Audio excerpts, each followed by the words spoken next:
Bonjour mesdames et messieurs, bonjour Benoît, ravi Bonjour. de vous retrouver pour ce nouveau webinaire consacré à la retenue à la source, sachant que donc c'était une deuxième rencontre sur ce sujet, mais au cours de laquelle nous allons prendre des cas concrets et parler spécifiquement des prestations de services. Tout d'abord, eh bien, une rapide présentation, même si nombre d'entre vous, vous connaissez déjà Bretagne Commerce International. Bon, vous vous rappelez, voilà, nous sommes une équipe d'une quarantaine de personnes. Installés au siège à Rennes, mais également donc, dans les CCI, dans les 4 départements bretons.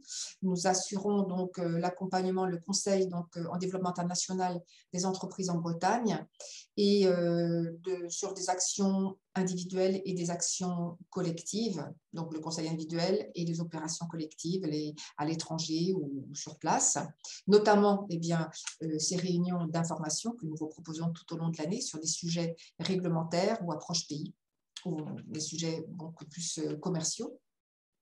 À noter aussi donc, des diagnostics donc, en accompagnement individuel, donc les diagnostics sur votre partie stratégie, pour vous aider donc, à développer votre action en matière de développement international. Donc voilà, un diagnostic export, une priorisation, préconisation de marché, un plan d'action et vous aider à faire votre plan d'action de financement en quelque sorte.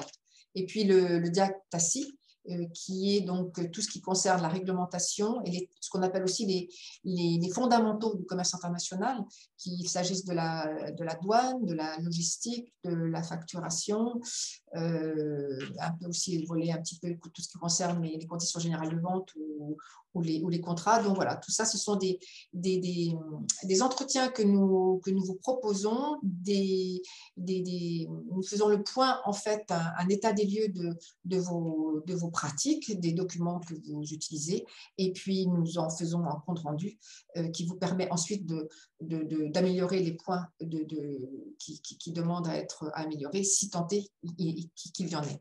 Voilà. À noter aussi, donc BCI Info, donc, que vous connaissez aussi sans doute, une page sur notre site internet où vous retrouvez foultitude d'informations, qu'elles concernent le bail marché, de la veille technique réglementaire, des synthèses marché, tout ce qui concerne aussi les adhérents. Il y a également une CVTech, donc ça vous connaissez. Un nouveau produit qui peut vous intéresser, c'est Suppliers from Bretagne, qui est mis à votre disposition pour vous faire connaître à l'étranger, pour faire connaître vos savoir-faire, vos produits. Donc, voilà, c'est une opportunité pour vous, de gagner en visibilité.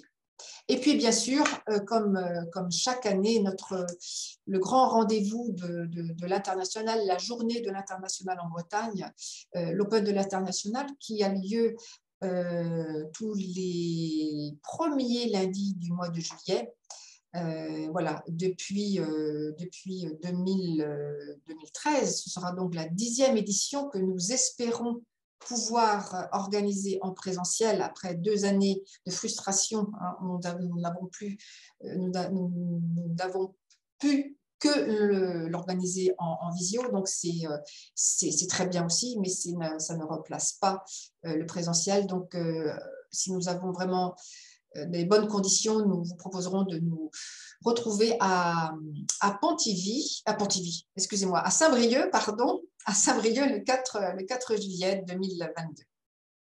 Voilà pour ce petit focus Bretagne Commerce International et les dernières actualités. Pensez aussi régulièrement à consulter le site, notamment l'actualité, tout ce qui concerne les actualités Brexit, l'actualité sur les procédures auprès des services sanitaires. Vous avez une mise à jour régulière, donc pensez à consulter régulièrement aussi le site. Voilà ce que je souhaitais vous annoncer en préambule de ce webinaire. Je vais dès maintenant donc passer la parole à Benoît Galuchon, que je remercie pour pour sa disponibilité et d'être toujours voilà, partant pour intervenir auprès des entreprises bretonnes. Juste un petit détail, donc vous pouvez poser vos questions. Les questions, Benoît répondra à vos questions à la fin de sa présentation et s'il vous plaît, vous les posez dans la rubrique Q&R, questions-réponses. Voilà, je vous souhaite une bonne réunion et je vous dis à plus tard. Merci. À vous, Benoît. Merci beaucoup. Bonjour à tous. Donc, l'idée de ce webinaire, il s'inscrit un peu dans la logique de celui qu'on avait fait il y a un peu plus d'un an sur les retenues à la source, mais avec un focus aujourd'hui sur le cas des prestations de services. Alors, l'idée, c'est de voir finalement, dans ce qui vous concerne le plus au quotidien, quels peuvent être le traitement de ces prestations, comment les définir, comment elles seront traitées par les conventions et comment vous pouvez limiter les risques éventuels de double imposition sur des flux internationaux de services. Donc, le programme, donc, je pense qu'on en a à peu près pour une petite heure de présentation. Effectivement, comme vous le disiez, je répondrai voilà, dans la mesure du possible à vos questions à la fin de la présentation, sachant qu'effectivement, comme vous le verrez dans cette présentation, malheureusement, il peut y avoir autant de réponses que de situations et que de pays concernés. Donc, voilà, j'essaierai de répondre au plus précis à vos questions, même si il est probable que sur certaines, je sois obligé de vous renvoyer à certaines conventions ou à certaines réglementations. Sachant, Benoît, que après, si les personnes effectivement veulent plus de précision, eh bien, ils pourront vous contacter et vous traiterez en direct avec l'entreprise. Et puis l'idée aussi, c'est vraiment aussi l'idée de ce webinaire, c'est d'essayer de vous donner les outils pour, à minima, dans un premier temps, que vous soyez capable de trouver les réponses, entre guillemets, vous-même, et d'avoir les bons réflexes. Et effectivement, après, si vous vous retrouvez dans des situations un peu plus complexes ou qui demandent plus d'investigation que celles que, entre guillemets, un novice peut accéder ou peut trouver lui-même, bien évidemment, je pourrais répondre à vos questions. Alors, on commencera juste par un bref rappel de ce que c'est qu'une retenue à la source. Ensuite, on rentrera vraiment dans cette distinction qui est hyper importante en fiscalité internationale, c'est entre qu'est-ce qu'est une prestation de service et qu'est-ce qu'est une redevance. Ça, c'est vraiment important de bien avoir cette notion en tête parce que c'est une distinction fondamentale en droit fiscal international. Ensuite, on verra quelques exemples du traitement des prestations de services dans les conventions fiscales, donc de voir comment finalement différents types de conventions allouent l'imposition de ce type de revenus. Des exemples chiffrés d'imputation, de récupération de retenue à la source par vous, prestataire en France, en fonction de la situation à la fois de la société française et du traité potentiellement applicable ou non. Et ensuite, quelques recommandations pratiques sur l'anticipation de cette problématique, à la fois dans vos documentations contractuelles ou dans les relations que vous pouvez avoir avec vos clients. Alors, le mécanisme de retenue à la source, ça, évidemment, vous connaissez le principe. Hein, tout simplement, c'est l'état de la source du revenu qui va vouloir récolter des recettes fiscales sur des flux sortants. Et pour cela, il va obliger votre débiteur, donc votre client, à prélever sur le paiement à destination du prestataire étranger un impôt forfaitaire à la source. Donc, vous aurez par conséquent un montant cash reçu qui sera différent, plus faible que celui de votre facture. Et pour autant, en principe, vous resterez imposable en France sur un montant brut. Donc, vous aurez une distinction entre le montant imposable et le montant effectivement reçu qui peut avoir comme conséquence une situation de double imposition. Un rappel un peu général, parce qu'aujourd'hui, on va parler de prestations de services, mais ce qu'il faut que vous ayez en tête, c'est que les retenues à la source, ça peut s'appliquer sur un très grand nombre de flux. Hein, donc, les prestations de services, effectivement, ça peut être les intérêts, les dividendes, les redevances, les salaires, etc. En fait, chaque État dans le monde est libre d'imposer des retenues à la source sur des flux sortant de son pays. Donc, c'est vraiment un instrument de politique fiscale nationale. Donc, il va y avoir des États qui vont, par définition, essayer d'attraire des capitaux ou des activités sur leur territoire. Donc, ils vont limiter au maximum toutes les retenues à la source. Par exemple, si on prend les États du Moyen-Orient, des Émirats, vous n'aurez jamais de retenue à la source sur des flux sortants de Dubaï, etc. Parce que c'est vraiment un instrument de politique fiscale d'avoir des régimes très favorables sur ces flux. Et donc, chaque État est libre d'imposer des retenues à la source, de prévoir des retenues à la source sur certains flux. Et ensuite, finalement, on va avoir le champ d'application de ces retenues à la source qui est potentiellement limité par les conventions fiscales signées par les États pour éviter les situations de double imposition. Et cette situation de double imposition, vous la connaissez, hein, elle est assez classique. Aujourd'hui, si moi, prestataire français, dans l'exemple qui est sur la slide, je vends une prestation de conseil à un client en Australie pour un montant de 100 et qui subit en Australie une retenue à la source de 25, comme je vous l'indiquais tout à l'heure, en principe, je resterai imposable en France sur le montant brut de la prestation, donc sur 100. Sur 100, je vais payer de l'IS en France de 26,5. Et donc là, on voit bien que si on ne fait rien, finalement, je suis imposé à la fois en France et en Australie. Donc, j'ai une double imposition de 26,5 plus 25. Et donc, cette double imposition, elle peut être réduite par l'application des conventions fiscales internationales.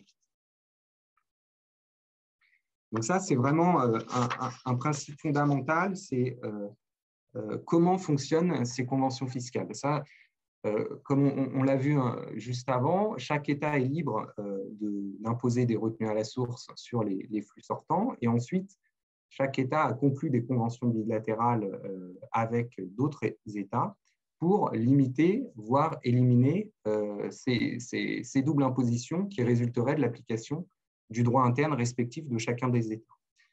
Et pour comprendre comment fonctionnent ces conventions, il y a vraiment deux principes fondamentaux à comprendre. Le premier, c'est le principe de priorité du droit interne sur les traités. Donc ça, c'est vraiment fondamental à comprendre, c'est qu'une convention fiscale entre deux États, elle a pour objet de limiter ou d'éliminer des doubles impositions, mais elle ne peut pas par elle-même fonder une imposition de droit interne. Qu'est-ce que ça veut dire en pratique? Ça veut dire que si le droit interne d'un État prévoit une exonération de retenue à la source, aucune retenue à la source ne peut être prélevée dans cet État, même si une telle retenue à la source est prévue par la Convention. Alors, un exemple pratique, on le voit en France sur les intérêts. C'est-à-dire qu'en France, quand vous avez des intérêts qui sortent de France, on a quasiment, dans 99% des situations, une exonération de retenue à la source de droit interne. C'est-à-dire que l'administration fiscale française dit, bon, moi, sur des intérêts qui sortent de France, sauf cas très spécifiques, paradis fiscaux, etc., je ne prends pas de retenue à la source. Pour autant, si vous prenez une convention fiscale conclue entre la France et la majorité de ces États, dans la convention, si vous allez à l'article intérêt, on va vous dire, oui, l'État de la source peut prélever une retenue à la source qui sera limitée, par exemple, à 10%. Mais cette phrase, elle va être présente dans la convention parce que peut-être que c'est l'autre État qui, lui, dans son droit interne, a une retenue à la source, par exemple, de 15%. Donc, dans le traité entre la France et ce pays-là, on va dire, bon, la retenue à la source, elle sera limitée à 10%. Mais pour autant, sur un flux sortant de la France vers ce pays-là, comme le droit interne français prévoit 0, on va appliquer 0. La convention, on ne peut pas dire je vais mettre 10% parce qu'il y a écrit 10% dans la convention, parce que cette imposition n'est pas prévue par le droit interne. Donc ça, c'est vraiment le premier principe fondamental à comprendre, c'est toujours repartir du droit interne de chaque État pour déterminer quel est le régime prévu. Et ensuite, on voit ce qui est prévu. Si une retenue à la source est prévue par le droit interne, on va aller regarder ce qui est prévu par la Convention. Et là, c'est le deuxième principe fondamental, c'est le principe de primauté des traités sur le droit interne. Et donc, en cas de conflit entre le droit interne et le droit conventionnel, on doit appliquer le droit conventionnel. C'est-à-dire que si le droit interne prévoit une retenue à la source d'un montant de 20% et que la Convention prévoit une retenue à la source au taux de 10%, le principe de primauté des traités fait qu'on doit appliquer le taux prévu par la Convention.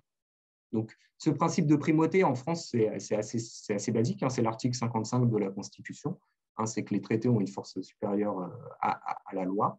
Donc, c'est vraiment, voilà, c'est vraiment ces deux principes-là qu'il faut appliquer de manière systématique lorsqu'on est dans une situation où on peut se rencontrer une retenue à la source. C'est un, je regarde le droit interne. Est-ce qu'une retenue à la source est prévue par le droit interne?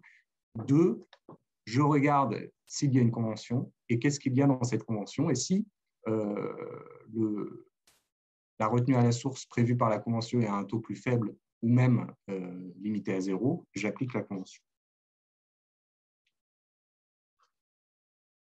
Alors, la définition des prestations de services, ce qu'il faut savoir, c'est qu'on a, d'une manière générale, une définition des prestations de services qui est faite par négation avec d'autres définitions. C'est-à-dire que finalement, en droit interne, on va avoir aucune définition spécifique des prestations de services et des redevances. Elles vont être traitées de manière similaire par le droit interne français, qui va simplement nous indiquer qu'on va avoir potentiellement une retenue à la source en France sur des flux sortants vers l'étranger de 26,5%, sur les sommes versées en rémunération d'une activité en France, les produits perçus par les inventeurs au titre de droit d'auteur, donc là on est plutôt dans les redevances, ou les sommes payées en rémunération des prestations de toute nature fournies ou utilisées en France. Donc vous voyez que là, en droit interne français, on n'a pas de définition spécifique, c'est-à-dire qu'on liste tout un certain nombre de revenus en indiquant que ces revenus-là, le droit interne français prévoit l'application d'une retenue à la source sur ces flux. Et donc là, voilà, on n'a vraiment pas de détails. C'est vraiment très général comme définition avec une retenue à la source possible. Juste un petit focus, c'est un cas que vous rencontrerez peut-être, ou en tout cas, il faut faire attention, c'est sur toutes vos relations avec ce qu'on appelle les ETNC, donc c'est les États et territoires non coopératifs. Donc c'est une liste d'États paradis fiscaux, hein, pour dire simplement, fixés par la France chaque année. Donc c'est une liste, il y a une douzaine d'États un peu exotiques. Et donc dès que vous avez des relations avec ces États-là, vous avez des dispositions spécifiques qui vont s'appliquer en droit fiscal. Ça, c'est quelque chose à garder en tête, mais c'est vraiment des États très exotiques, comme les Seychelles, les îles Vierges, etc. Donc, bon, c'est un point d'attention à avoir si vous pouvez rencontrer des relations avec ces États-là. Donc, ce qu'on voit, c'est qu'en droit interne français, on n'a pas vraiment de définition des prestations de services. Hein, c'est quelque chose d'assez général. En droit international, là encore, donc dans les conventions, on va avoir des distinctions entre des redevances et des autres revenus. Ce qu'il faut savoir, c'est que chaque État donc, conclut avec d'autres des conventions fiscales bilatérales. Donc, en France, on en a un peu plus d'une centaine. Et la majorité de ces conventions sont rédigées selon le modèle de convention fixé par l'OCDE. C'est-à-dire que pour, entre guillemets, faciliter ou encourager une interprétation uniforme des règles entre tous les États, l'OCDE a mis en place un modèle de convention avec des commentaires sur, finalement, comment on entend qualifier, par exemple, de redevances, qu'est-ce qu'on vise dans les redevances et comment on doit les imposer. Donc, c'est quelque chose qui est important parce que finalement, lorsque vous allez lire une convention, si vous savez qu'elle est conforme au modèle OCDE, vous pouvez vous référer aux commentaires de l'OCDE qui vous donnent, entre guillemets, des guidelines pour l'appliquer et comprendre exactement ce qu'on vise dans chaque catégorie d'articles. Voilà. Donc vous, dans le domaine des prestations de services, c'est ce que je disais, la question fondamentale, c'est comment je qualifie mes prestations de services. Est-ce qu'elles vont être plutôt qualifiées de redevances ou non?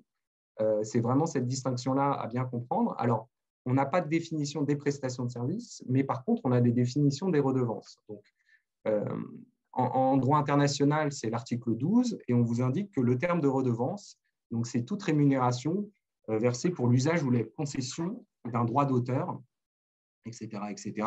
Et la dernière phrase est très importante, et pour des informations ayant trait à une expérience acquise dans le domaine industriel, commercial ou scientifique. Donc ça, on va voir un peu après ce que ça recouvre, parce que finalement, aujourd'hui, vous pouvez vous dire, bah, moi, mes prestations, ce que je fournis, ma prestation de service, bon, ce n'est pas du droit d'auteur, ce n'est pas de la concession d'un brevet, etc. Mais pour autant, est-ce que c'est une information qui est liée à une expérience acquise dans le domaine industriel, commercial ou scientifique? Qu'est-ce que recouvre cette notion?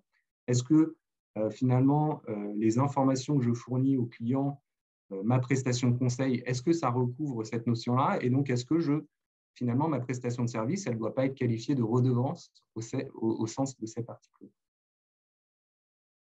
Alors, pourquoi elle est importante, cette distinction? C'est que ce que je vous ai mis dans le petit cadre de droite, là, c'est que le modèle OCDE, il prévoit une imposition exclusive des redevances dans l'état du bénéficiaire des revenus. En pratique, la grande majorité des conventions conclues par la France et même des autres pays prévoient ou autorisent l'État de la source à prélever une retenue à la source sur les redevances. Donc finalement, cette distinction est importante parce que dans les grandes masses, en gros, quand on est en redevance, lorsqu'on tombe dans l'article redevance, on a un risque important de retenue à la source, alors que lorsqu'on n'est pas dans ce champ redevance, lorsqu'on est dans les autres services, finalement, on va avoir une imposition exclusive dans l'état du prestataire. Et lorsqu'on n'est pas dans l'article redevance, en fait, on va être dans l'article 7, qui recouvre finalement les bénéfices des entreprises. C'est-à-dire qu'une convention fiscale, en fait, vous avez une liste par catégorie de revenus en indiquant pour chaque revenu comment on doit le traiter. Donc, on va avoir un article sur les intérêts, un article sur les dividendes, un article sur les redevances, un article sur les salaires, un article sur les retraites, et on va avoir un article sur les bénéfices des entreprises, autres que ceux visés par d'autres articles. Et finalement, cet article 7, c'est l'article 7 du modèle OCDE, il vous indique que les bénéfices d'une entreprise d'un État contractant ne sont imposables que dans cet État, à moins que l'entreprise n'exerce son activité dans l'autre État contractant par l'intermédiaire d'un établissement stable. Donc, ce que dit cet article, c'est lorsque vos bénéfices, vos résultats, vos produits, ils ne relèvent pas de l'article redevance, par exemple, ils vont relever de l'article bénéfice des entreprises. C'est bien un bénéfice de votre entreprise en France. Et donc, ils vont relever de cet article 7. Et cet article 7, il vous dit, ces bénéfices, ils ne sont imposables que dans cet État, donc que dans l'État de résidence de la société, donc la France. Et donc là, on voit bien l'importance de la distinction finalement entre services et services entre guillemets qui pourraient tomber dans l'article redevance. C'est que les redevances, comme je vous l'indiquais, on a un risque important de retenue à la source, alors que l'article 7, prestations de bénéfices des entreprises, finalement, on n'a pas de risque parce qu'on a une imposition exclusive qui est prévue dans l'état de résidence du prestataire. Ce qu'il faut savoir, c'est que vous avez des administrations qui peuvent considérer que, par exemple, une prestation de service fournie, elle relève ni de l'article redevance, ni, par exemple, de l'article bénéfice des entreprises. Et dans ces situations-là, en fait, la majorité des conventions conclues par la France, elles ont une sorte d'article balai qui s'applique à tous les autres revenus qui ne sont pas visés par un autre article de la Convention. En fait. Cet article, en fait, il vient vous dire, bon, bah, tous les autres revenus qui ne sont pas visés par un autre article de la Convention, ils ne sont imposables que dans l'état de résidence du bénéficiaire des revenus. Donc, en fait, cet article balai, il vient vous rapatrier l'imposition uniquement dans l'état de résidence du bénéficiaire. Donc ça, c'est quelque chose aussi qui est important à regarder lorsque vous avez des discussions avec une administration sur l'application potentielle d'une retenue à la source. Et on peut l'avoir sur des flux sortants, donc vous, plutôt là en position de client. Hein. Moi, là, j'ai un client qui a payé des prestations de conseil à une société au Luxembourg. L'administration fiscale française est venue dire ce que vous avez payé, c'est ni des redevances, ni des prestations de services. Donc, moi, je considère que je peux appliquer ma retenue à la source de 26,5% qu'on a vu au début, parce que tout simplement, l'inspecteur, il n'a pas compris ou il n'a pas vu que dans cette convention fiscale franco-luxembourgeoise, j'avais aussi un article autres revenus. Donc, même s'il me dit que ce n'est pas des redevances, même s'il dit que ce n'est pas des services qui tombent dans l'article 7, il y a toujours un autre article, qui est l'article autres revenus. Et cet article, il me prévoit l'imposition exclusive des revenus dans l'état de résidence du prestataire et donc au Luxembourg. Donc, ce qu'il faut retenir, c'est que même des administrations fiscales, des inspecteurs peuvent faire des, je ne vais pas dire des erreurs, mais enfin, si, des erreurs assez basiques dans l'interprétation des conventions. Parce que c'est toujours voilà, un peu compliqué. S'ils n'ont pas l'habitude de traiter de ce type de questions, ils peuvent ne pas avoir les bons réflexes. Donc, c'est vraiment voilà, cette notion de dans quel article rentre la prestation que je fournis est fondamentale. Et donc, une fois qu'on a dit ça, il faut rentrer un peu dans le dur du sujet, c'est-à-dire que autant il y a tout un tas de prestations, on va dire, de conseils classiques, où on se dit, bon, c'est bon, là, je ne suis pas dans les redevances, c'est vraiment voilà, du conseil, je ne sais pas, par exemple, moi, une prestation d'avocat fournie à un client à l'étranger, bon, voilà, on voit bien qu'on n'est pas dans de la redevance, on n'est pas dans la maintenance ou quelque chose qui pourrait être assimilé à de la redevance. La difficulté, c'est quand on est sur des choses un peu dans la zone grise et notamment sur tout ce qui est logiciel. Alors, pourquoi on a des grosses difficultés sur les logiciels? Tout simplement parce que la majorité des conventions fiscales conclues par la France et par les principaux pays développés datent, on va dire, entre l'après-guerre et les années 70-80, donc à une époque où finalement, ces questions de logiciels, de prestations informatiques n'existaient pas ou très peu. Et donc, on n'est pas venu préciser, nous dire, est-ce que quand je paye des licences de logiciels, est-ce que je paye des redevances ou est-ce que je paye un service? Donc, on a vraiment cette difficulté-là. Alors, qui est en train de se régler petit à petit, puisque les conventions les plus récentes ou les avenants viennent définir est-ce que finalement les logiciels, l'utilisation d'un logiciel, est-ce que ça relève de l'article redevance ou non. Mais dans la majorité des cas, vous allez avoir cette difficulté, c'est-à-dire que vous allez ou fournir des logiciels à des clients à l'étranger et finalement, quand vous allez regarder la convention, vous n'allez pas réussir à dire si ce que vous mettez à disposition, le paiement que vous recevez, est-ce que c'est une redevance pour utilisation d'un droit ou est-ce que c'est la simple fourniture d'une prestation de service de mise à disposition d'un outil. Pour cela, l'OCDE est venu, comme je disais, dans ses commentaires, essayer de donner des lignes directrices pour déterminer si, oui ou non, mon paiement, mon utilisation de logiciel, est-ce qu'il doit être qualifié ou de redevance ou de prestation de service. Donc, la distinction qui est faite par l'OCDE, elle est assez basique. Elle vient dire que si votre client il acquiert une partie des droits d'auteur ou s'il reçoit des informations sur les concepts et les principes sur lesquels repose le programme, les paiements pourront être qualifiés de redevance. Donc là, ce qu'on vient de dire, en gros, c'est si, par exemple, vous avez une sorte de master licence, etc., que votre client il peut resous-licencier lui-même à ses clients, là, il va avoir en quelque sorte une partie des droits sur le logiciel, s'il a accès au code source, s'il peut faire des modifications importantes sur le logiciel, etc., etc.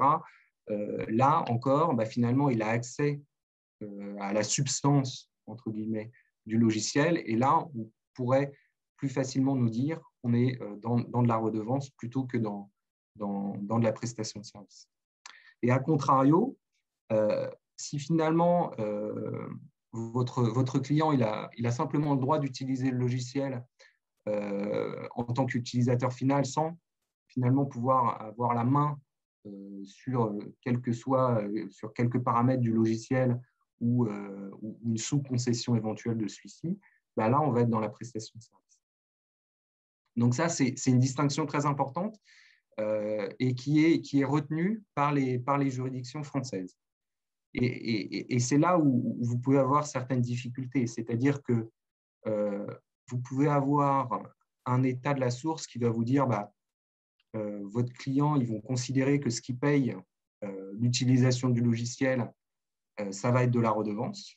Donc, ils vont considérer que l'état de la source peut prendre une retenue à la source au sens de la Convention.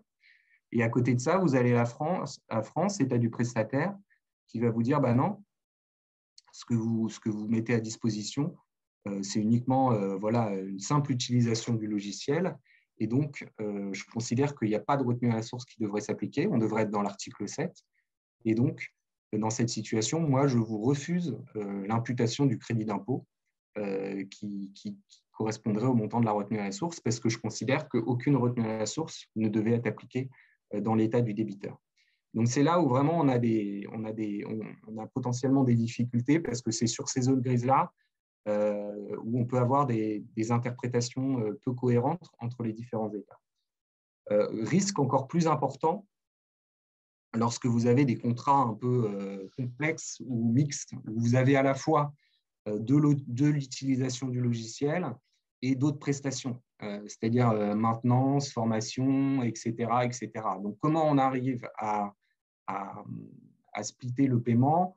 Est-ce que c'est un paiement unique pour une prestation globale? Est-ce que j'ai une allocation des paiements entre le logiciel et d'autres prestations annexes? Voilà. Donc ça, c'est des points très importants à vérifier lorsque vous avez des contrats un peu complexes, un peu multiples, et du contenu de la convention qui peut être potentiellement applicable, c'est voir si il ne faut pas bien que je détaille dans mon contrat entre guillemets, pour flécher ce qui va être de la redevance et flécher ce qui va être du service. Donc, pour rebondir là-dessus, il y a aussi tout un tas de prestations qui sont potentiellement dans cette zone grise entre de la redevance et du service qui serait exclusivement imposable dans l'état du prestataire, c'est les prestations de services techniques, le savoir-faire, etc., etc. Et donc là, vous avez deux hypothèses possibles. Soit la Convention, elle comporte une disposition explicite sur cette question. Et donc là, elle vient vous dire les rémunérations payées pour ces services, y compris analyse, etc., etc., ne sont pas considérées comme des rémunérations payées pour des informations ayant trait à une expérience acquise dans le domaine industriel, commercial ou scientifique. Donc, cette dernière phrase, elle est importante parce qu'elle vous sort finalement de la fin de l'article redevance, parce qu'on l'a vu tout à l'heure, l'article redevance, il y a à la fois tout ce qui est utilisation de droits d'auteur, marques, brevets, etc. Et cette dernière phrase un peu balèque et un peu compliquée à interpréter, la notion d'expérience acquise dans le domaine industriel, commercial ou scientifique. Et donc, sur ces prestations de services techniques, de savoir-faire, etc., certaines conventions sont venues, entre guillemets, limiter le champ et venues dire, ces prestations-là, ça ne relève pas de la fin de l'article redevance sur les expériences acquises dans le domaine scientifique, industriel ou commercial. Et donc, dans ce cas-là, finalement, cette disposition explicite, elle vous fait sortir ces prestations-là de l'article redevance pour les faire re-rentrer, entre guillemets, dans l'article bénéfice des entreprises, imposition exclusive dans l'état du prestataire. c'est quand même si je peux me permettre, Benoît, c'est assez étonnant parce que dès lors que l'on intervient en service technique des analyses, des études scientifiques, géologiques, c'est quand même qu'on a une expérience dans ces domaines-là. Donc, j'imagine qu'il peut y avoir des litiges, des différentes interprétations. Vous nous direz ensuite, sans doute plus tard, comment les traiter. Mais là, moi, je vois vraiment un souci. Alors, finalement, le souci, il ne va pas être quand vous avez cette convention-là, parce que cette convention-là, en fait, elle vous protège. Elle vient vous dire, bon, ce que vous avez là, ce n'est pas de la prestation technique. Le souci, c'est quand vous n'avez rien, donc la deuxième partie de la slide.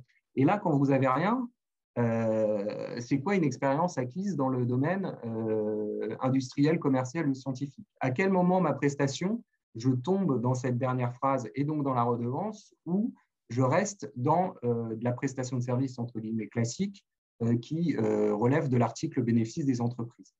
Et donc là encore, l'OCDE, elle est venue essayer de cadrer un peu le débat en disant, bon, c'est quoi une expérience acquise? Alors, le critère décisif, c'est vraiment lorsque je fournis une information non révélée au public, donc généralement secrète, de nature industrielle, commerciale ou scientifique. Donc, dans ces cas-là, je vais rentrer dans la redevance parce que ce que je fournis, c'est vraiment lié à une expérience acquise, à mon savoir-faire, c'est quelque chose que les autres concurrents n'ont pas accès. Donc, on est vraiment dans l'expérience acquise personnellement par le prestataire et qui relève de l'article redevance et qui est différenciante. C'est vraiment quelque chose qui est différenciant. Et ça, c'est important parce qu'à contrario, si vous fournissez un service à l'aide des connaissances usuelles de la profession, là, on va vous dire, ce n'est pas de la redevance, ce n'est pas lié à une expérience acquise, c'est lié à votre expérience, mais ce n'est pas à quelque chose de secret, etc. C'est vraiment les connaissances usuelles de la profession. Et donc là, vous n'êtes pas dans la redevance, vous êtes dans la prestation de service. Donc, vous voyez qu'effectivement, la frontière, elle est ténue entre ces définitions, sachant que, comme je vous le disais, c'est que c'est des recommandations de l'OCDE. C'est-à-dire qu'ensuite, chaque État interprète ces dispositions en fonction de sa vision des choses et chaque jurisprudence nationale va avoir sa façon de voir les choses et vous pouvez avoir effectivement une administration d'un pays et les juges de ce pays qui vont vous dire ce type de prestation, c'est de la redevance, et l'autre, évidemment, va vous dire l'inverse, parce que chacun va essayer d'attraire la base imposable sur son pays et maximiser les recettes fiscales. Et l'exemple que je vous donnais tout à l'heure sur les logiciels où vous avez l'État de la source qui va prendre une retenue à la source, et vous, société française, quand vous allez imputer le crédit d'impôt, l'administration française va vous dire non, ce n'est pas de la redevance, c'était de la prestation de service. Et finalement, comme ça va maximiser les recettes fiscales de la France parce qu'il n'y aura pas d'imputation de crédit d'impôt en France et donc un IS plus important à payer. Et malheureusement, entre guillemets, cet état de fait d'incertitude et d'interprétation incohérente entre les États, elle existera toujours. Et c'est pour ça que, c'est ce qu'on va voir un peu après, il faut essayer de limiter au maximum ce risque-là dans la mesure du possible, avec certains éléments sur lesquels je vais revenir. Alors, si on prend un exemple, la Convention franco-américaine, alors, à l'article redevance, alors, contrairement à ce que je vous ai dit tout à l'heure, mais l'article redevance de la Convention fiscale franco-américaine, si on prend l'article, le point 1, il nous dit les redevances provenant d'un État contractant et dont le bénéficiaire effectif est un résident de l'autre État contractant ne sont imposables que dans cet autre État. Donc là, en fait, l'article 12 vient nous dire, même si vous êtes en redevance, vous avez une imposition exclusive dans l'État du prestataire. Donc, on va dire que dans les relations avec les Américains, que vous soyez dans l'article 7, bénéfice des entreprises, ou dans l'article 12, redevance, en fait, vous en foutez un peu parce qu'au final, les deux articles ils vont vous dire la même chose. Ils vont vous dire que votre revenu, que ce soit de la prestation de service ou de la redevance, je prévois une imposition exclusive dans l'état du bénéficiaire effectif du revenu. Et ce que vous voyez là aussi, c'est que cet article, dans le paragraphe 2A, il vient vous viser spécifiquement l'utilisation des logiciels comme redevance. C'est-à-dire qu'il vient vous dire les rémunérations de toute nature payées pour l'usage ou la concession de l'usage d'un droit d'auteur, etc., etc. Et on vous vise aussi un logiciel. Donc, on a bien une disposition spécifique qui nous indique que l'utilisation de logiciels, c'est de la redevance pour l'application de la Convention franco-américaine. Alors, un point important, un peu annexe, mais qu'on ne retrouve pas dans toutes les conventions, c'est que la Convention franco-américaine, elle va à la fois viser dans cet article redevance la concession de l'usage, mais également la cession. Le petit b, donc les gains provenant de l'aliénation de biens ou droits mentionnés au présent paragraphe, relèvent également de l'article redevance. C'est-à-dire que celle-là, c'est vraiment, si on fait une plus-value, etc., on va aussi être dans cet article-là. Donc voilà, cette distinction, on voit bien qu'elle peut être fondamentale, mais en fait, elle peut être aussi inopérante parce qu'on peut se retrouver dans des conventions qui vont traiter exactement de la même manière des prestations de services et des redevances, donc comme la convention fiscale franco-américaine. Même si, voilà, ce que je vous disais, c'est plutôt une exception parce que dans les conventions conclues par la France, les redevances, on va généralement avoir une imposition à la source qui est prévue. Et c'est ce qu'on va voir là si on prend la convention fiscale entre la France et le Sénégal. Alors, elle est intéressante parce que déjà, elle commence par une disposition spécifique, finalement, aux relations qu'on peut avoir avec ce pays-là, et notamment avec tout ce qui est exploitation des mines, carrières ou autres ressources naturelles.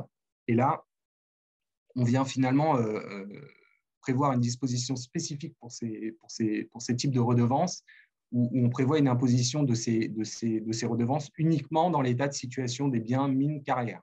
Donc là, l'idée, c'est vraiment de dire, bon, bah, OK, vous pouvez utiliser nos mines, exploiter nos mines, nos carrières, etc. Mais attention, ces redevances-là, elles restent uniquement imposables au lieu de situation de ces actifs-là, donc au Sénégal. Et ensuite, le point 2, les autres redevances sont imposables dans cet autre État. Donc, sont imposables. Donc, l'autre État, c'est quoi? Donc, on nous dit les autres redevances provenant d'un État et versées par une personne domiciliée dans cet État à une personne domiciliée dans l'autre État sont imposables dans cet autre État. Donc là, quand vous lisez le paragraphe 2, vous avez l'impression qu'on va avoir une imposition exclusivement dans l'État du bénéficiaire, parce qu'on nous dit versées à une personne domiciliée dans l'autre État sont imposables dans cet autre État. Donc, effectivement, c'est imposable dans l'État du bénéficiaire. Toutefois, le point 3, il vient vous dire, toutefois, ces redevances sont aussi imposables dans l'État d'où elles proviennent, selon la législation de cet État. L'impôt ainsi établi ne peut excéder 15% du montant brut des redevances. Donc là, on a bien cette distinction-là qui est faite. On vous dit, vous pouvez l'imposer dans l'État du bénéficiaire. Toutefois, moi, État de la source, j'ai le droit de prendre une retenue à la source et elle sera limitée au taux de 15%.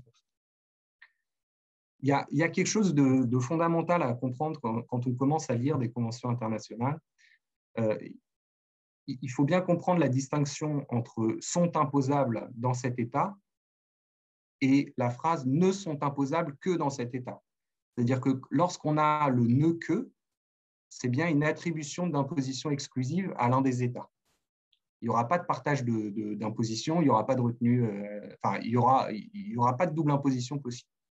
Quand vous avez ce « ne que », donc notamment là, si on prend le paragraphe 1 sur les redevances pour exploitation de ressources naturelles, on a bien ce « ne que », ne sont imposables que dans cet état de situation des biens. Donc l'autre état de bénéficiaire des redevances, par exemple, il n'a pas le droit d'imposer les redevances. Alors que sur les autres redevances, on dit qu'elles sont imposables dans l'état de domiciliation du prestataire, mais on ne dit pas ne sont imposables que dans cet état. Elle dit elles sont imposables, toutefois, elles sont aussi imposables dans l'autre état.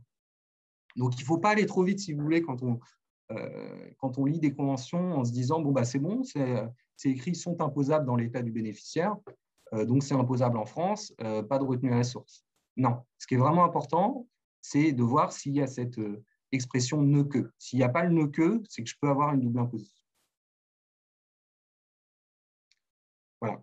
Et ensuite, le reste de l'article de la Convention franco-sénégalaise, donc on retrouve, si vous voulez, cette définition un peu générale des redevances, sans faire aucune référence au logiciel. On trouve un peu la phrase standard qu'on avait dans le modèle OCDE sur les informations ayant trait à une expérience acquise dans le domaine industriel, commercial ou scientifique. Et vous avez dans cette convention l'exclusion spécifique qu'on a vue sur les prestations d'assistance technique, qui vient vous dire que ces prestations-là, elles ne relèvent pas de l'article redevance, elles relèvent de l'article 10, bénéfices des entreprises, qu'ils appellent dans cette convention-là bénéfices industriels et commerciaux, et donc avec imposition exclusive dans l'état de résidence du prestataire.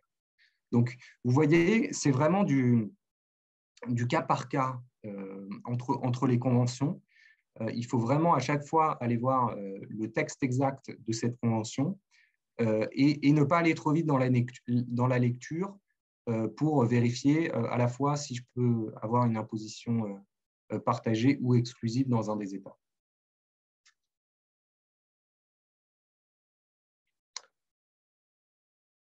Une fois qu'on a dit ça, si vous voulez, donc là, si on prend l'article 12 de la Convention franco-sénégalaise, on dit que sur les redevances, par exemple, je peux avoir une retenue à la source qui ne peut excéder 15%, donc j'aurai une retenue maximum de 15% au Sénégal. Et ensuite, vous avez l'article 26 de la Convention qui va venir vous dire comment vous allez traiter cette imposition à la source dans l'état de résidence du bénéficiaire. Donc cet article vient vous confirmer que le premier État peut également imposer ses revenus, donc la France, si mon prestataire est établi en France, et que l'impôt prélevé dans l'autre État n'est pas déductible pour le calcul du revenu imposable dans le premier État. Donc ça confirme simplement qu'en France, ce revenu sera imposable et il sera imposable pour son montant brut, sans déduction de la retenue à la source. Donc ça, c'est très important, c'est ce qu'on voyait au début, et c'est ce qui peut générer, in fine, une situation de double imposition. Et là, on va vous dire, pour éliminer cette double imposition, puisque j'ai une imposition en France sur mon montant brut du revenu, j'ai le droit à un crédit d'impôt imputable dans la base duquel ces revenus sont compris. Donc là, on vous dit, bon, vous êtes imposé en France sur le revenu brut retenu à la source comprise. Toutefois, vous avez le droit à un crédit d'impôt. Et le dernier alinéa de cet article, il vient vous plafonner votre imputation au montant de l'impôt prélevé correspondant à ces revenus. Donc ça, c'est un exemple qu'on va voir tout à l'heure, c'est que finalement, on vient limiter l'imputation potentielle en France de la retenue à la source du crédit d'impôt lié à la retenue à la source prélevée dans l'autre État. Ça veut dire que si la retenue à la source dans l'État du client est supérieure à la base de calcul de l'impôt, on aura le crédit d'impôt que sur la base de l'impôt français. Oui, voilà, c'est ça. C'est exactement ce qu'on va voir dans le tableau qui suit. Donc là, on va distinguer plusieurs situations. Là, on est dans une situation où j'ai une convention fiscale entre la France et l'État de la source du revenu, et moi, société française, je suis bénéficiaire. Dans cette situation-là, je peux avoir trois sous-situations, en quelque sorte. Je peux avoir une imputation totale de mon crédit d'impôt, une imputation partielle, ou je peux même avoir un crédit d'impôt fictif. Alors, le crédit d'impôt fictif, c'est des conventions qui prévoient une exonération de retenue à la source dans le pays de la source, mais qui pour autant vont donner le droit à un crédit d'impôt dans l'état de résidence du bénéficiaire. Donc là, c'est un véritable instrument d'incitation fiscale, en fait. C'est vraiment certains États qui veulent favoriser les investissements, le développement de l'activité économique de leur pays. Donc, ils viennent vous dire, voilà, si vous avez des paiements qui arrivent de mon pays, je ne prends pas de retenue à la source, mais en plus, la convention, elle va vous donner un crédit d'impôt en France. Donc, voilà. Et on verra voilà, dans ce tableau l'effet que ça peut avoir. Donc, vous avez trois situations. Dans la première colonne, le crédit d'impôt intégral, en quelque sorte, là, vous allez pouvoir imputer l'intégralité du crédit d'impôt de la retenue à la source qui a été prélevée en France. Donc là, si j'ai une redevance ou une prestation qui tombe dans l'article redevance de 100 qui subit une retenue à la source de 30, moi, en France, je vais recevoir un paiement cash de 70. J'aurai d'autres revenus également de 200. J'ai un résultat imposable en France de 300, donc ma redevance, elle est bien imposable pour son montant brut, donc de 100, plus mes autres revenus, ça fait 300. Sur un IS brut à 26,5, je vais avoir 80 d'IS à payer en France, pour lequel je peux imputer l'intégralité de ma retenue à la source de 30. Donc, je n'aurai qu'un IS net à payer de 50 en France. Donc, in fine, sur mes recettes de 300, je serai imposé à 80, 30 à la source et 50 au Trésor public français. Et la deuxième situation qu'on évoquait, c'est dans l'hypothèse où j'ai un plafonnement de mon crédit d'impôt à l'impôt effectivement payé en France sur le revenu. Donc, c'est la situation qui est visée par le dernier alinéa de l'article 26 de la Convention franco-sénégalaise, qui me limite finalement mon imputation à l'impôt français correspondant à ce revenu. Et dans notre hypothèse, finalement, le revenu visé par la Convention, c'est ma redevance de 100. L'impôt français sur ce revenu-là, ça va être 27, enfin 26,5. Et donc, finalement, je ne vais pouvoir imputer que 26,5 sur l'impôt dû en France. Et donc, je vais avoir une perte de crédit d'impôt à hauteur de la différence entre le taux de retenue à la source et le taux d'IS français, en quelque sorte. Voilà. C'est pour ça que je vais avoir, in fine, une charge fiscale supérieure de 3 points par rapport à la situation dans laquelle j'avais une imputation totale de mon crédit d'impôt. Ce qu'il faut savoir, c'est que cette imputation partielle ou plafonnée, elle est prévue par la très grande majorité des conventions. Voilà. Donc, vous avez toujours potentiellement ce frottement, même s'il est assez relatif, parce qu'en fait,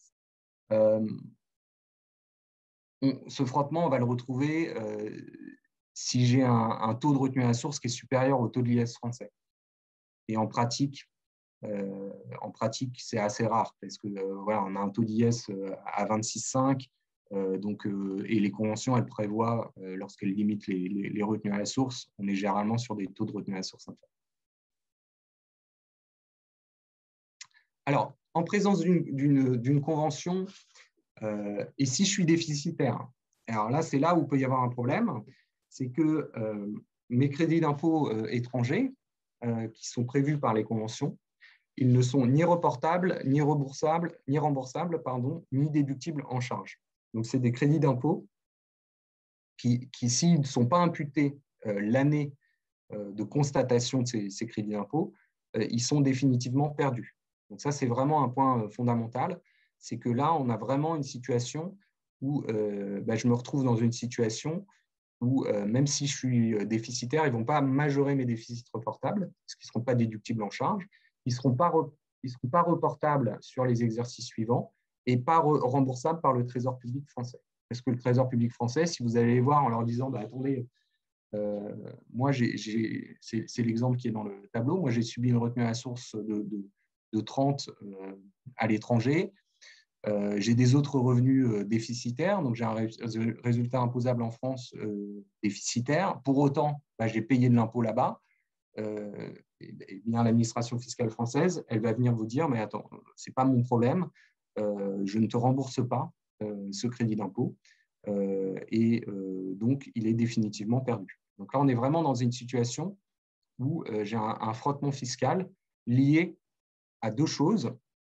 C'est à ma situation de déficit fiscal et à ma convention fiscale qui m'indique bien que le revenu est imposable en France pour son montant brut et donc qui s'oppose à toute déduction, y compris même de la base imposable, de cette retenue à la source. Et donc là, vous vous retrouvez dans une situation finalement, si vous êtes déficitaire avec une convention fiscale, dans une situation plus défavorable que s'il n'y avait pas de convention, parce que si vous n'avez pas de convention, La retenue à la source, à ce moment-là, elle n'est pas imputable sur votre impôt, mais elle est déductible de la base. Et donc, en fait, ça va vous générer une économie du montant de la retenue à la source fois le taux de l'IS en France, finalement. Et donc là, le tableau, il vous présente la distinction entre les deux situations. C'est en l'absence de convention, finalement, si j'ai une redevance brute de 100, une retenue à la source de 30, d'autres revenus de 200, bah, mon résultat imposable en France, ça ne va pas être 300, parce que finalement, ma retenue à la source, elle va être déductible de ma base d'imposition. Donc, ma base d'imposition en France, ça va être 300 moins 30, donc 270. Et donc, avec un IS à 72. Donc, on se retrouve finalement dans une situation plus défavorable que s'il y avait eu une convention avec un crédit d'impôt, parce que dans la colonne de droite, si j'avais eu une convention, effectivement, j'aurais été imposé sur un montant plus important en France, donc sur 300 au lieu que sur 270, mais j'aurais pu imputer ma retenue à la source à hauteur de 30. Donc voilà. Donc, ça permet, entre guillemets, cette déduction en charge en l'absence de convention, elle n'élimine pas totalement la double imposition, mais elle permet de limiter la casse. Je vous ai mis à titre indicatif les principaux pays avec lesquels la France n'a pas de convention fiscale. Bon, alors vous voyez que ce n'est pas forcément des pays avec lesquels on a des relations tous les jours, mais il y a quand même voilà, quelques pays avec lesquels on peut avoir des relations d'affaires importantes. Bon, notamment, voilà, il y a un pays à garder en tête, c'est le Danemark, qui est un pays européen avec lequel on n'a pas de relation, on n'a plus de convention fiscale depuis une dizaine d'années. Après, voilà, c'est vraiment au cas par cas. À vous d'aller voir si vous avez, si la France a une convention fiscale avec cet État. Je vous ai mis le lien, vous verrez tout à l'heure en dernière slide, vers le site de l'administration fiscale française qui recense de manière exhaustive toutes les conventions avec les différents pays. Voilà. Donc, il y en a quelques-uns, voilà, il y en a d'autres qui ne sont pas cités, mais voilà, c'est vraiment quelque chose à garder en tête. Si vous avez un doute, vérifiez. Ça vous permettra de savoir finalement dans quelle situation. Alors, en dehors de la situation convention, pas convention, on peut avoir d'autres situations. Vous pouvez rencontrer d'autres situations. La première, c'est celle où la retenue à la source va être prélevée en contrariété avec la convention. Donc là, c'est l'exemple que j'évoquais tout à l'heure, c'est-à-dire que vous pouvez avoir l'administration française qui vous dit, bah, sur ce revenu-là, je considère que l'État de la source n'avait pas à prélever de retenue à la source. Et donc, cette retenue à la source a été prélevée en contrariété avec les dispositions de la Convention. Donc, je ne vous accorde pas de crédit d'impôt en France. Toutefois, dans cette situation-là, je vous permets la déduction de la base imposable. Donc, ce n'est pas une imputation, c'est ce qu'on a vu tout à l'heure, mais une simple déduction de la retenue à la source du résultat imposable en France.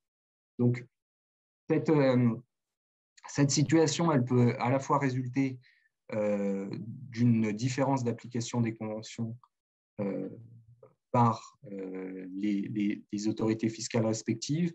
Elle peut aussi être liée à une volonté délibérée de l'État de la source de s'affranchir des conventions qu'elle a signées.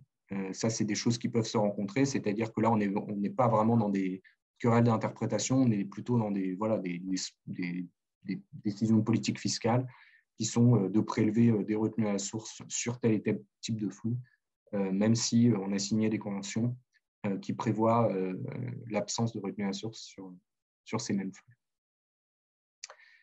Et ensuite, vous avez des situations un peu plus annexes qui sont tout ce qui sont impôts non visés par les conventions. Donc ça, vous pouvez rencontrer ça pas mal en Amérique du Sud ou tout ce qui est imposition locale. Voilà, vous avez des pays où à la source, on va vous prélever des choses, vous ne savez pas trop ce que c'est. Et dans ces cas-là, en fait, ça, ce n'est pas des impôts qui sont dans le champ d'application des conventions fiscales. C'est-à-dire qu'on n'est pas dans des retenues à la source prélevées entre guillemets par l'État fédéral, etc., etc. Et donc ces conventions, ces impositions-là, pardon, elles vont pas être dans le champ d'application des conventions, et donc elles n'ouvrent pas droit à crédit d'impôt en France. Pour autant, là encore, elles pourront être déduites de la base d'imposition de la société française. Donc, voilà, ça c'est quelque chose à garder en tête aussi, et pas se dire qu'automatiquement, toutes les impositions éventuelles qui sont prélevées à la source ouvriront droit à crédit d'impôt en France. Et pour savoir si un impôt est visé ou non par une convention, c'est assez simple en fait, c'est qu'au début de la convention, vous avez plusieurs articles introductifs qui vont définir à la fois à qui s'applique la convention. Donc là, on va plutôt viser les personnes. Donc on va dire les personnes résidentes de l'un des États, les sociétés domiciliées dans l'un des États, etc., etc.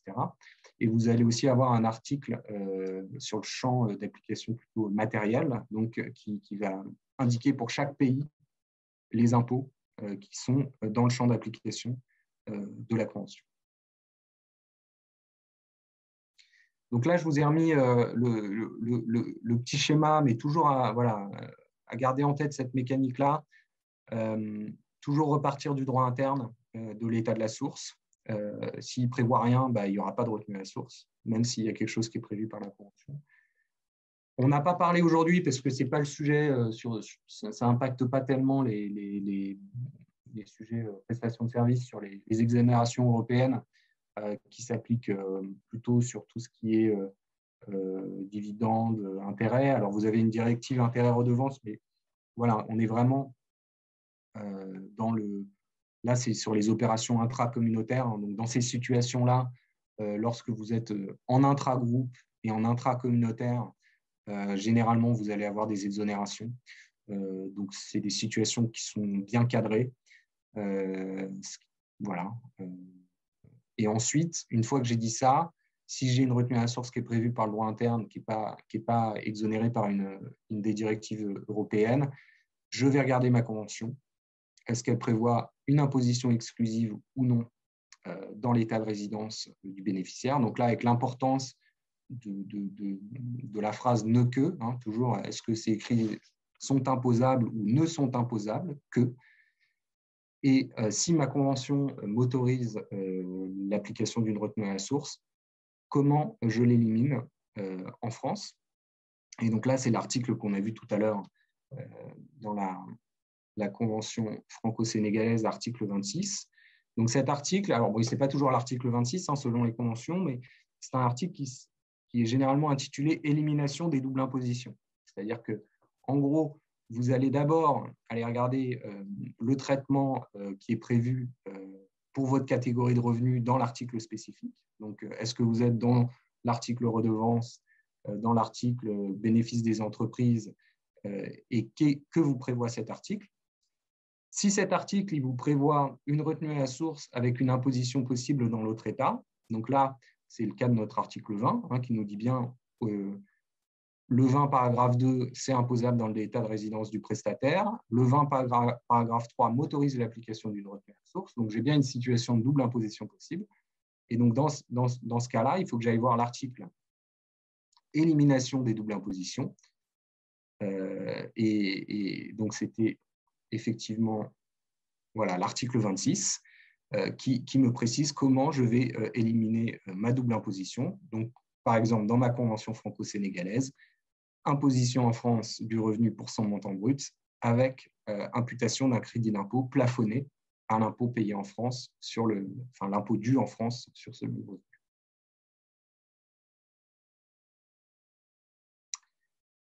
Donc voilà, c'est toujours cette gymnastique intellectuelle à ce raisonnement en plusieurs temps, mais qu'il faut appliquer de manière systématique.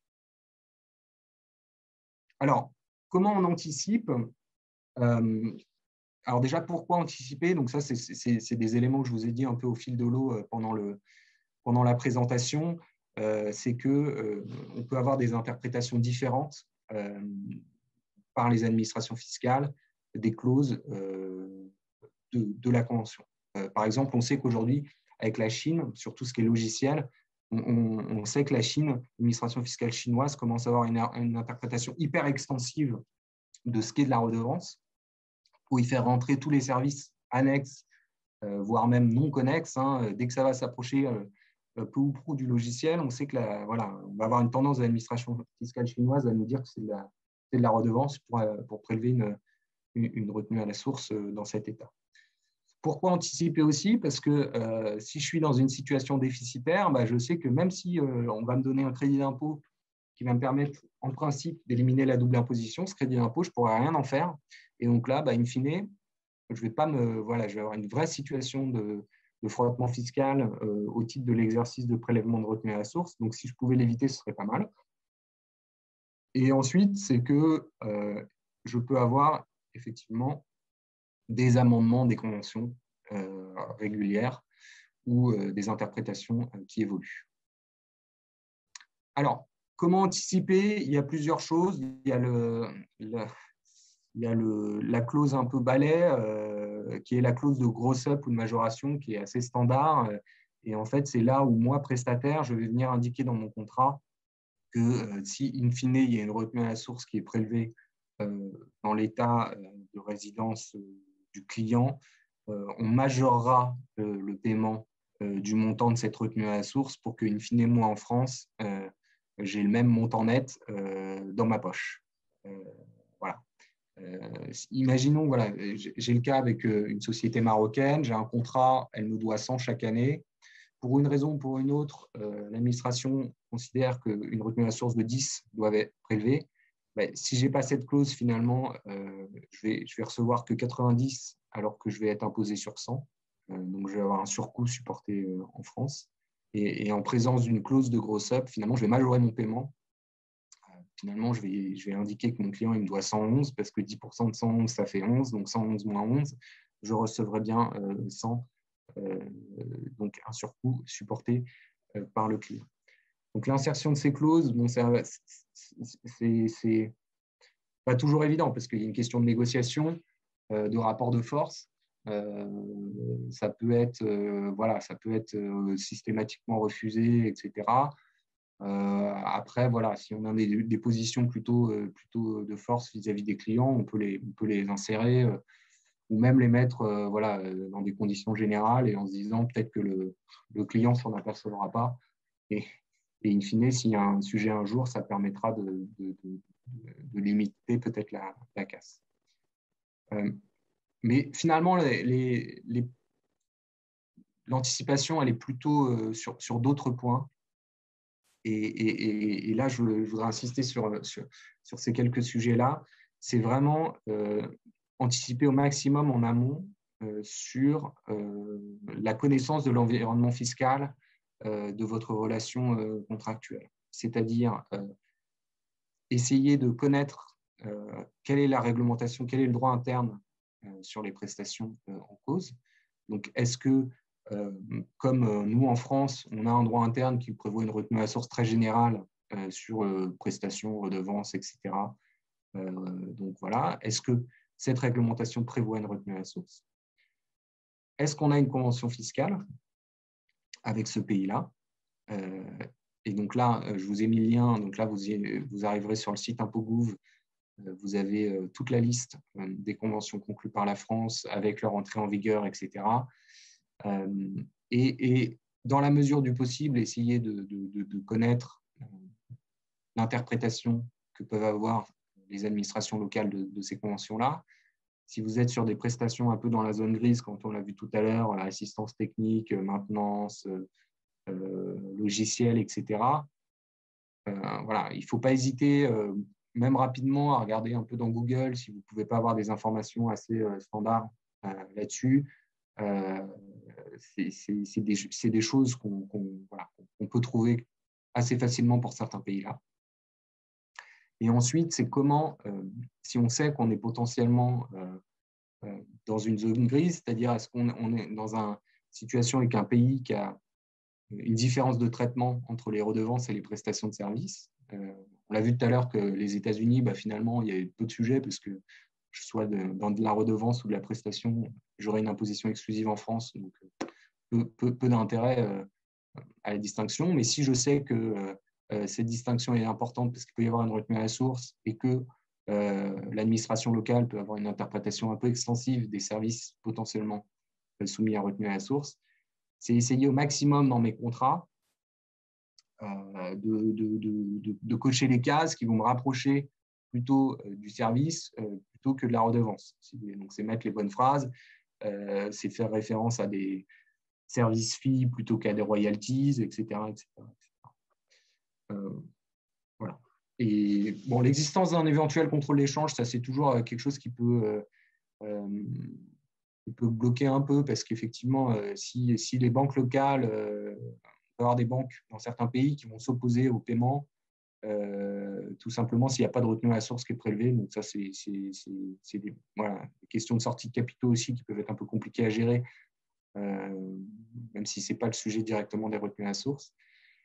Et enfin, ça c'est un point qui est hyper important, je pense, c'est essayer d'anticiper au maximum les problèmes, parce que vous pouvez essayer de réagir très vite lorsque vous sentez qu'il peut y avoir à la fois un questionnement de votre client sur l'application éventuelle d'une retenue à la source, ou par exemple, si sur le premier paiement, vous voyez qu'il y a une retenue à la source, alors que, selon vous, il n'y en avait pas en heure. Donc là, c'est être capable de réagir très vite, parce que vous pouvez vous retrouver simplement face à quelqu'un qui ne connaît pas ou qui manie mal la réglementation fiscale, c'est-à-dire que lui, il va appliquer la retenue à la source de son droit interne, mais il ne va même pas savoir ce que c'est qu'une convention fiscale, et encore moins ce qu'il y a dedans, et encore moins comment on l'applique. Donc là, il faut être capable de dire simplement oui, je sais bien que votre droit interne, il prévoit telle retenue à la source, mais on a avec votre pays, la France et votre pays ont conclu une convention fiscale qui prévoit une imposition exclusive, par exemple, de ma prestation en France. Donc, vous n'avez pas à prélever de retenue à la source en application de cette prestation. Et donc ça, plus on réagit vite, plus, je vais dire, c'est simple de limiter les dégâts. Parce que si on laisse traîner les choses et qu'on a plusieurs paiements sur une période assez longue qui subissent une retenue à la source alors qu'il n'y aurait pas dû, ça peut être compliqué de revenir en arrière. Alors que voilà, c'est souvent un problème de méconnaissance par les clients de la réglementation. Et ça, c'est quelque chose qui peut être traité de manière assez simple, souvent en transmettant les bonnes informations et les bons documents. Voilà. En matière d'anticipation, je le dis assez souvent, notamment lors d'ateliers des fondamentaux, en commerce international, encore plus que dans d'autres contextes, c'est vraiment une clé de réussite, en tout cas, d'éviction de problèmes, d'anticiper, prendre le temps de bien analyser les dossiers, de bien connaître l'environnement, ne jamais rien laisser au hasard. Oui, c'est peut-être ça. Non, il n'y a pas de place pour l'approximation et vraiment les réactions au dernier moment. Il faut vraiment effectivement anticiper.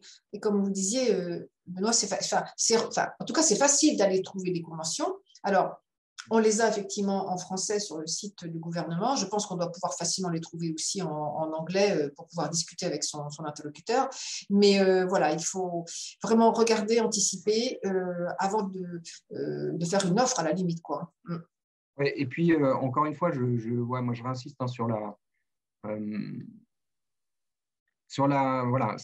sur la complexité de ces règles et la difficulté qu'ont certains, voire certaines administrations, à comprendre l'articulation entre le droit interne et les traités. Et si vous voulez, il ne faut pas se dire que c'est dans des pays exotiques qu'ils ont du mal. Hein. C'est même en France, hein, vous avez des inspecteurs, c'est l'exemple que je vous donnais tout à l'heure, mais qui a 2 semaines, hein, qui vraiment, il ne comprend pas que la prestation fournie par une société luxembourgeoise, elle tombe forcément quelque part dans la convention. Alors, où il vient me dire que c'est des redevances, mais à ce moment-là, c'est l'article redevance, ou il me dit que c'est de la prestation de service et c'est bénéfice des entreprises, ou s'il me dit que c'est rien de tout ça, c'est l'article autre revenu. Mais il ne peut pas me dire la convention ne s'applique pas, si vous voulez. Voilà. Et ça, c'est un inspecteur qui ne comprend pas qu'un traité, c'est supérieur à la loi, article 55 de la Constitution. Et on est voilà, donc c'est quelque chose d'assez basique, quoi. On est vraiment dans la base, mais un inspecteur, il faut lui expliquer par A plus B, etc. Alors que c'est son métier.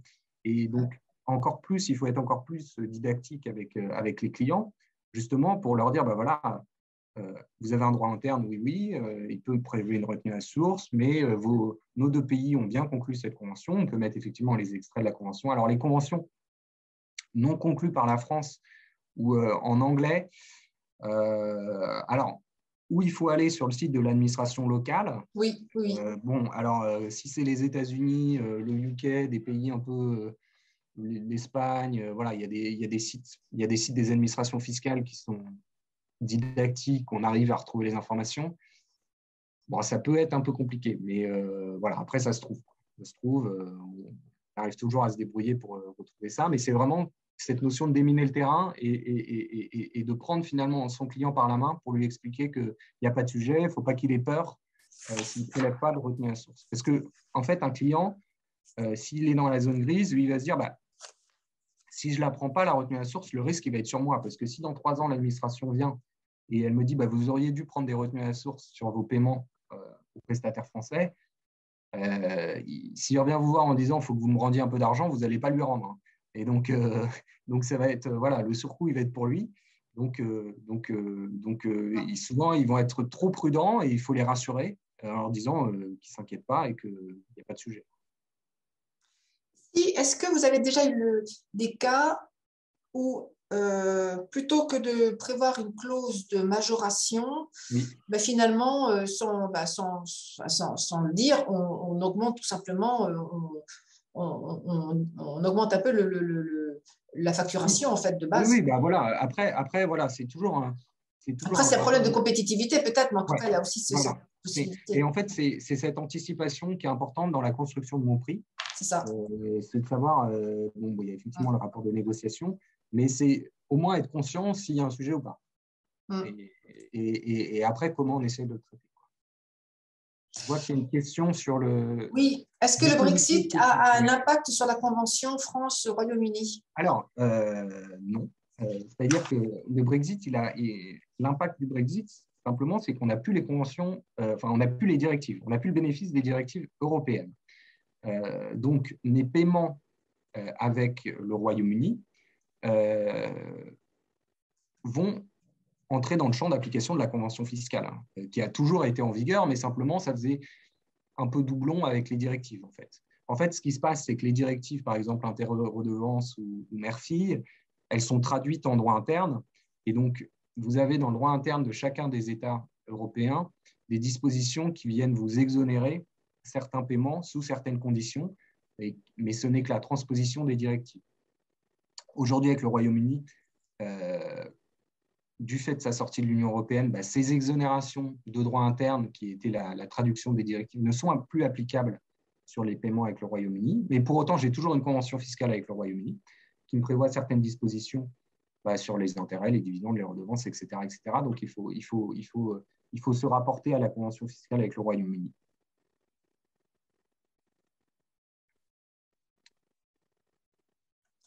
OK. Et puis, on a un commentaire plus qu'une question d'un des participants qui a pratiqué un peu avec le Maroc. Ouais. Mais donc, vraiment, voilà, moi, s'il n'y a pas d'autres questions, mais je pense que il ne faut pas avoir peur. En fait, il faut que vous soyez, vous, prestataire français, il faut que vous vous empariez du sujet. Il ne faut pas que ce soit un sujet déjà à vous qui vous fasse peur. Parce que si ça vous fait peur à vous ou que vous ne maîtrisiez pas, s'il y a un sujet avec un client, vous n'allez pas être en mesure de le rassurer, etc. Donc, déjà, vous, il faut que vous ayez juste les 2-3 grandes idées en tête. Est-ce que le droit interne local, là-bas, prévoit une retenue à la source? 2, est-ce que j'ai une convention? Qu'est-ce que me dit ma convention?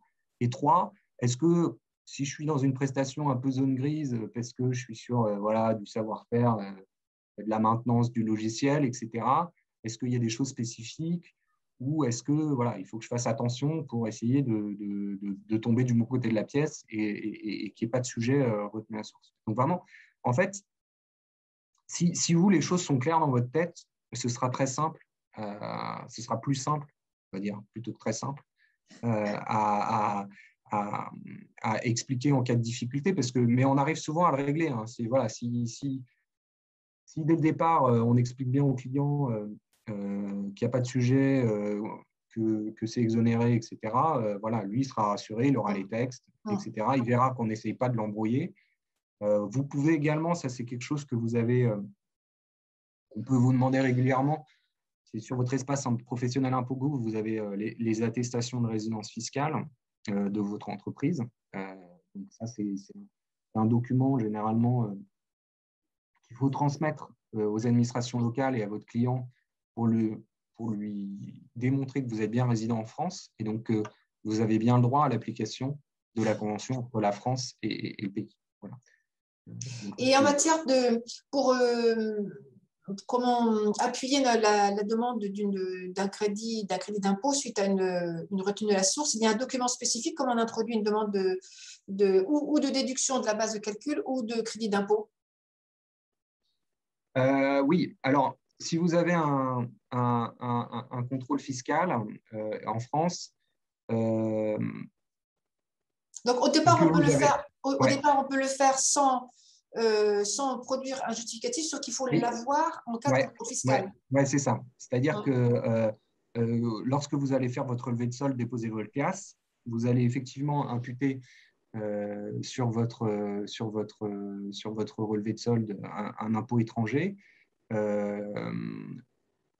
Vous avez déposé le formulaire correspondant, mais en cas de contrôle, il faudra être en mesure de justifier que cette retenue à la source, elle a été effectivement prélevée et le cas échéant obtenir, alors ça dépend des pays, mais une sorte d'attestation hein, de versement et comme ça, l'administration fiscale française, elle sera claire et elle verra bien que vous ne appliquez pas un crédit d'impôt un peu fictif alors que vous n'avez pas supporté la retenue à la source.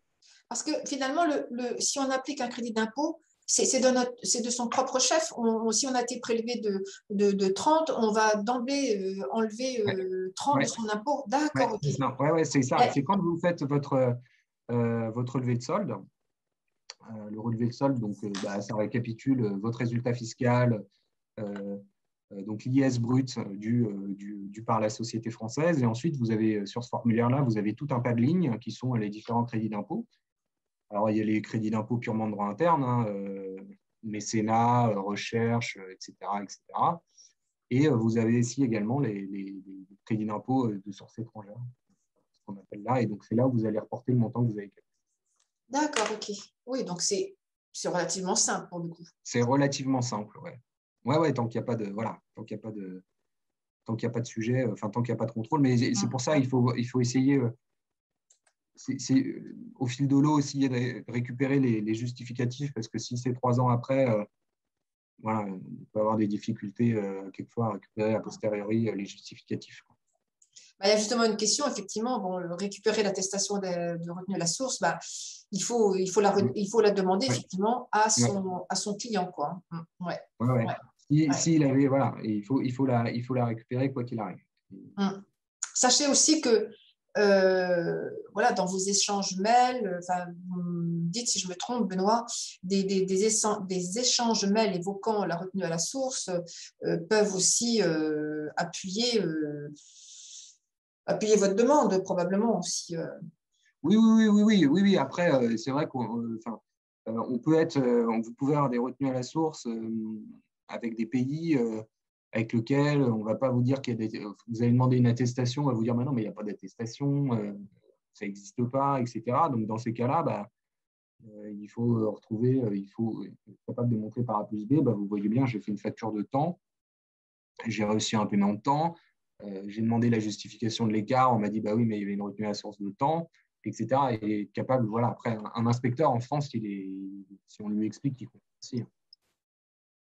Normalement, oui. Oui. Alors oui, je vous confirme, vous aurez bien le document, ma collègue, donc service support à Rennes, vous fera suivre le document de présentation donc, de Benoît Galichon. Donc voilà. Je crois. Alors, hop, il y a une autre question. Oui. On est bien sûr la déclaration sincère de bonne foi conservée jeudi. Oui, bien sûr. Oui. Au Maroc, elle existe. Ouais. Bon, au pire, vous faites, si vraiment vous sentez qu'il y a une réticence, je pense que vous lui faites un modèle à la limite. Hein, et puis, voilà. Parfois, c'est juste un peu la flemme, ou on ne sait pas comment faire. Mais... Oui. Non, voilà. Mais, et puis comme si ça traîne trop, il ne faut pas hésiter à. Comme je vous disais, les crédits d'impôt, ils sont ni reportables ni remboursables. Donc, si lorsqu'on fait sa liasse, là, on fait l'alias 2021, on se dit, ah, je n'ai pas les attestations, etc. Et on se dit, je ne me mets pas le crédit d'impôt sur cette liasse-là et je le mettrai en 2022 quand j'aurai l'attestation. Lorsque vous allez faire contrôler, l'administration française, elle va vous dire, non, le crédit d'impôt, la retenue à source, elle a été prélevée en 2021. Donc, le crédit d'impôt, c'était sur l'exercice 2021 et ce n'était pas sur 2022. Donc, il n'était pas reportable. Donc, il ne faut pas se dire, voilà, il vaut mieux aligner le crédit d'impôt avec le flux cash, entre guillemets, l'exercice effectif de perception de la retenue à source.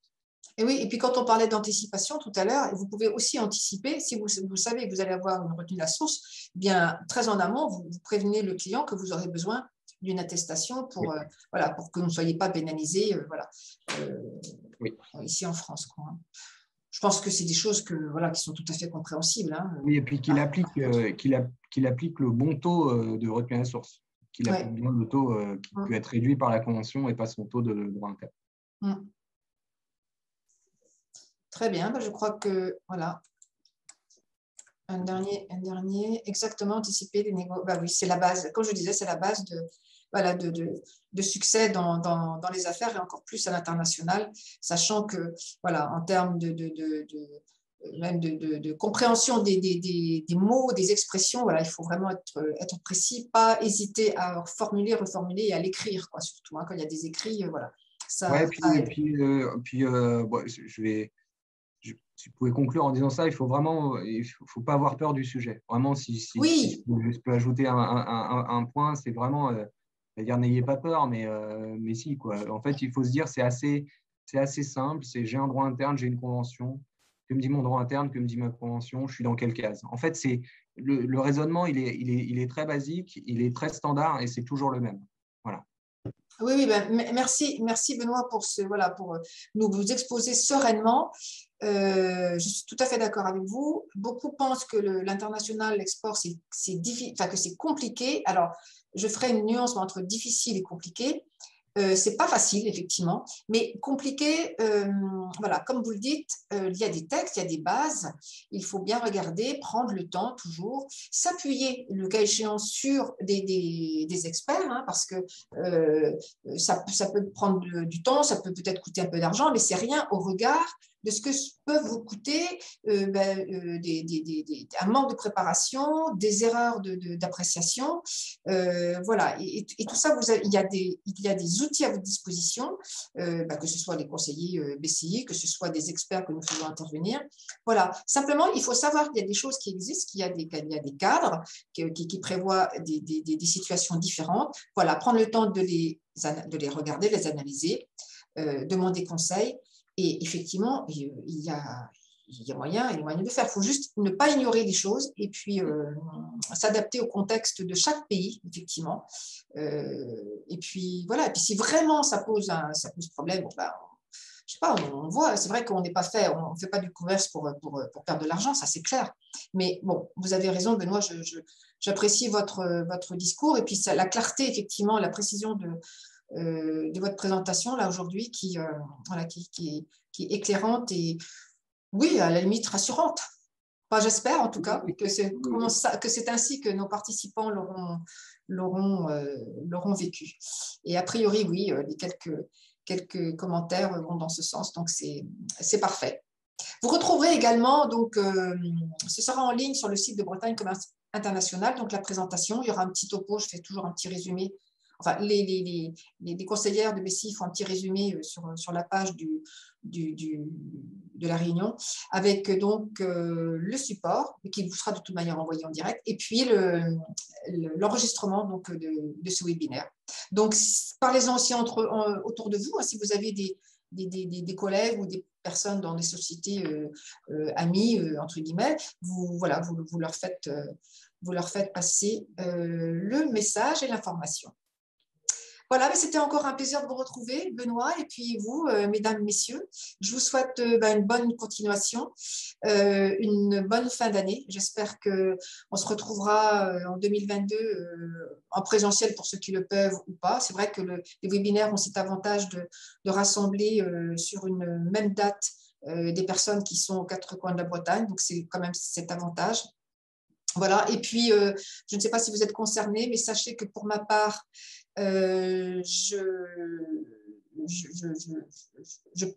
j'organise le prochain webinaire que j'organise, pardon, sera sur la DEB 2022, sous le schéma, donc 1 heure pour comprendre les spécificités et les changements sur la déclaration d'échange de biens, donc 2022. Il y avait une question au moment d'inscription, je ne sais pas si c'est une personne qui était là aujourd'hui sur la facturation des prestations de services. Donc, ce n'est pas le sujet d'aujourd'hui. On a déjà fait des réunions sur le sujet de facturation de prestations de services. Donc, on le refera peut-être. Sinon, voilà, vous revenez vers nous, vers vos conseillers, vos conseillères, et on pourra vous aider à comprendre et à répondre à vos questions si vous en avez. Voilà. Merci en tout cas. Merci Benoît, merci à toutes et à tous. Et puis, bon après-midi et à bientôt. Au revoir. Au revoir.